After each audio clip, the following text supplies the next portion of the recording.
projet qu'on a mené chez Eptica, c'est d'intégrer de l'intelligence artificielle dans nos solutions, qui sont des solutions de relations clients.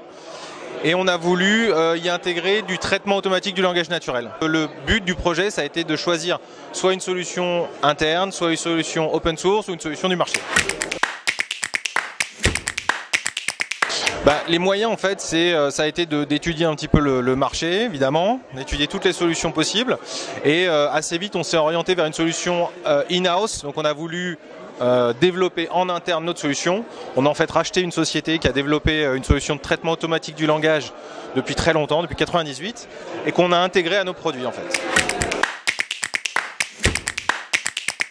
Alors, les résultats qu'on a obtenus, en fait, c'est qu'on a eu assez vite un très bon taux de pertinence dans les réponses. On atteint à peu près 80% de pertinence, ce qui est plutôt bon. Alors, il faut savoir qu'on se focalise sur une thématique et sur un domaine particulier qui est la relation client.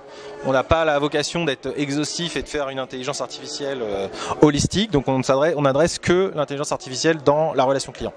On va y ajouter du machine learning pour essayer de grappiller dans les 20% qui nous restent et d'augmenter encore la pertinence. Un des conseils que je pourrais donner, c'est qu'il faut essayer d'effacer le plus ses préjugés avant d'attaquer un projet comme ça pour aborder toutes les options possibles, être curieux. Et voilà, se fermer aucune porte, parce qu'en fait on se rend compte que la solution la plus évidente n'est pas forcément la première à laquelle on pense.